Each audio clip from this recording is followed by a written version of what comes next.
There is no baby formula in Gaza, or very little.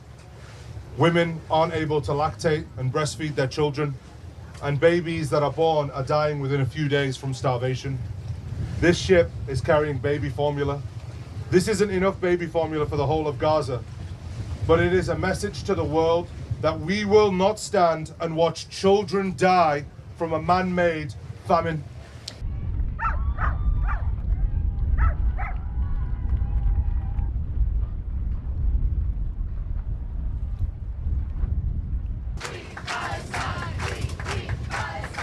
Thank you, Dr. Mo.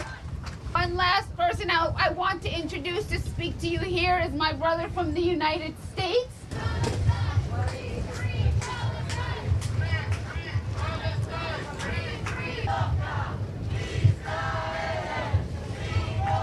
The Freedom Flotilla is attempting to do what is necessary in this moment for the children of Gaza, which states and countries around the world have utterly and completely failed to do for over 21 months now, to end a famine and to stop a genocide.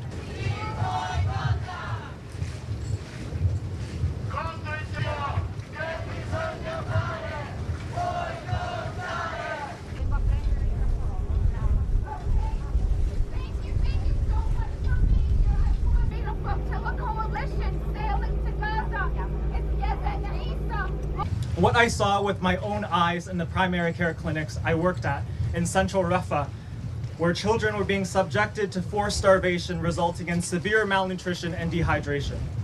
I cared for children who were no longer walking due to malnutrition, and children who should have been walking due to their developmental milestones, but were not walking due to severe malnutrition. It's getting bigger and it's getting bigger. The mainstream media is forced to start talking because we know we're on the right side. And a message to every single Palestinian in the world, whether you live in